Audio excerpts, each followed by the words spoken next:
사람에게서 나오는 그것이 사람을 더럽게 하느니라. 속에서 곧 사람의 마음에서 나오는 것은 악한 생각 곧 음란과 도둑질과 살인과 간음과 탐욕과 악독과 속임과 음탕과 질투와 비방과 교만과 우매함이니 이 모든 악한 것이 다 속에서 나와서 사람을 더럽게 하느니라. 새벽을 깨우는 거룩한 기도자 여러분, 주님을 만나는 일의 행복이 늘 든든하기를 소망합니다. 이제 오늘 우리가 읽어갈 하나님의 말씀은 레위기 11장 1절에서 23절까지의 말씀으로서 레위기 1장부터 15장까지 이루어지는 제2규례에 대한 말씀 중에 제사규례의 말씀이 들려졌고 1장에서 7장까지 제사장 규례에 대한 말씀이 8장에서 10장까지 주어지고 특별히 제2적인 정결과 부정 규례에 대한 말씀이 11장부터 15장까지 이어지는데 정결하고 부정한 동물, 특별히 우리가 먹어야 될 것과 먹지 말아야 될 것에 대한 그런 구분의 말씀이 이제 11장에서 주어지게 됩니다.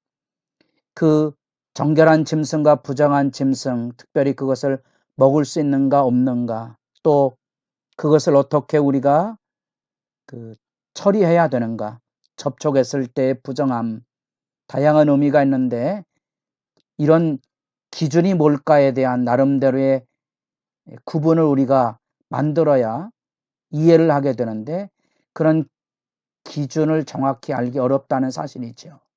그래서 참조사항입니다. 레위기 말씀이 기록 그 당대에 유대 문화 그 시대 속에서 하나님께서 이런 것은 부정하고 먹지 말아라 하고 규례를 주었다면 그것은 그 당대 문화에 대한 이야기고 우리와 같은 다른 문화, 다른 시대 안에서는 그 기준을 어떻게 적용할 것인가에 대한 고민을 하게 되는 겁니다. 가장 손쉬운 관점은 그것은 우리의 건강에 별로 좋지 않다는 개념이죠. 그런 구분을 가질 수 있습니다. 또 하나님 앞에 제물로 드릴 수 있는가 없는가는 제의적인 관점도 의미가 있고요.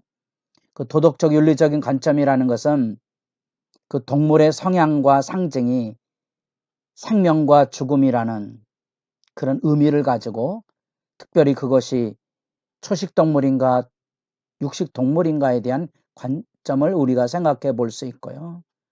상징적인 관점은 동물의 생활 습관이 영적인가 또는 이런 자의적인 관점이 마찬가지인데 특별한 관점에서 나름대로의 그 안에 담겨진 속한 관점이 있다는 거예요. 그런 것은 별로 바람직한 이해는 아닌데 그래서 참조해 보시고 일반적으로 정결한 짐승과 부정한 짐승에 대한 규례가 이렇게 들려져 있습니다. 굽이 있고 쪽발이고 새김질하는 것 정결하고 그 외 것들은 부정하고 썩은 고기를 먹는 것은 조리가 부정하고 파충류 같은 것들은 이제 대부분 부정에 속한다는 사실이고요. 그 지느러미가 있고 비늘이 있는 것은 어류, 곤충류는 네 발로 뛰는 다리가 있는 것만 정결하다 하는 것을 규례로 읽게 됩니다. 이런 것들은 여러분들이 참조해 보시면서 이제 오늘날 이런 말씀은 우리들에게 어떤 의미를 가지고 있는 걸까? 우리 18장에 10장까지 제사장 위임식과 첫 제사가 나타나고 심지어 그곳에서 제사장이 하나님의 말씀 규례를 경홀히 여겼다가 은혜의 불과 영광의 임재를 만나는 성막의 그 자리가 죽음과 심판의 자리로 떨어짐, 두렵고 떨림의 말씀을 들었습니다.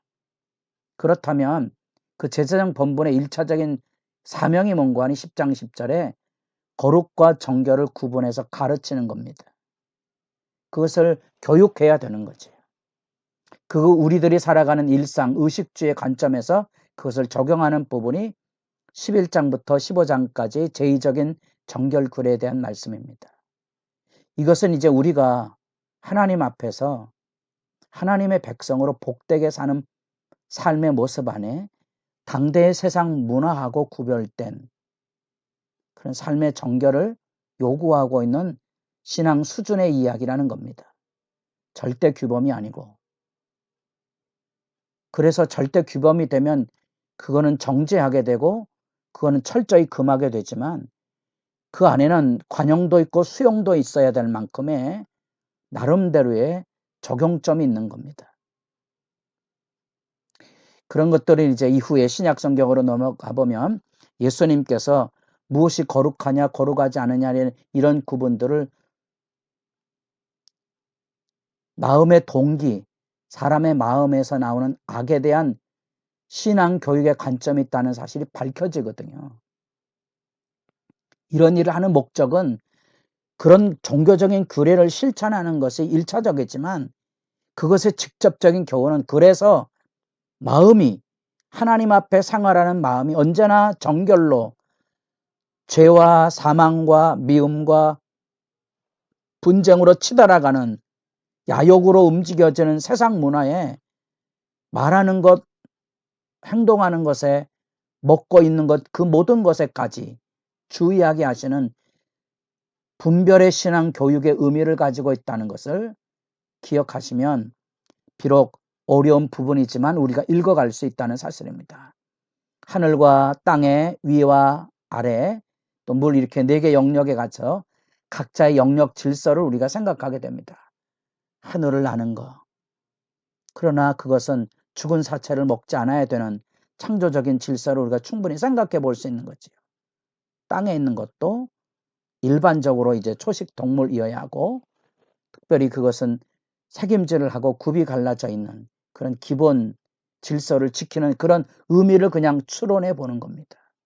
물에 있다면 진흙가 있고 비늘이 있는 자연스러운 질서 그런 것들을 기억하면 우리 한국 문화 안에서는 우리가 임산을 했을 때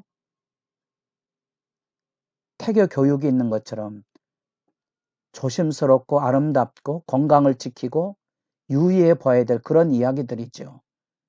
그런 생활 훈련입니다. 그것이 지혜롭지 않겠습니까? 그런 지혜의 말씀, 당대의 문화 속에서의 경각심입니다. 그것을 종교적인 규례로 결정하게 되면 그런 것들로 인하여 오히려 또 그 안에 분쟁과 다툼이 일어날 수 있다는 사실이죠. 중요한 것은 레위기가 주어진 말씀이 뭐지요? 하나님의 영광 가운데 하나님과 동행하는 겁니다. 제사교회를 통하여 누누이 얘기했던 것처럼 우리가 하나님 앞에 어떻게 철저하게 하나님의 말씀에 순종하며 하나님의 말씀을 경외하고 두려워하고 떨림으로 주님께 가까이 하고 하나님 앞에 죄의 사함을 받고 새로움을 입고 그래서 결국은 하나님이 주시는 그 은혜와 사랑과 복된 마음을 가지고 세상을 살아가게 하시려는 하나님의 뜻이 담겨져 있다는 거예요.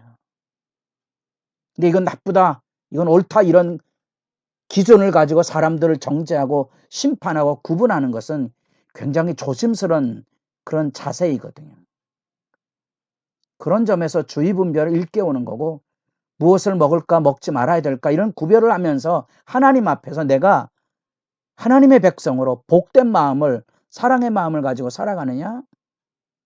자연히 생명과 죽음의 상징을 가지고 있다면 또 하나님 보시기에 기뻐하는 것과 기뻐하지 않은 것 이것은 내 신앙생활에 도움이 되는 것과 도움이 되지 않는 것 이런 것들을 구분하게 될 수밖에 없는 거죠. 그런 점에서 제사장의 본분으로서 시대 속에 거룩과 정결의 규례 교육으로 11장부터 15장 말씀을 읽어가면 우리가 스스로 이렇게 하나님 앞에 바른 믿음의 삶에 대한 분별력, 하나님의 백성은 복되고 사랑하고 화평하는 삶의 훈련을 해야 되는데 그것은 내가 먹고 있는 이런 생활 속에서 다양한 의미를 갖게 되는 거죠.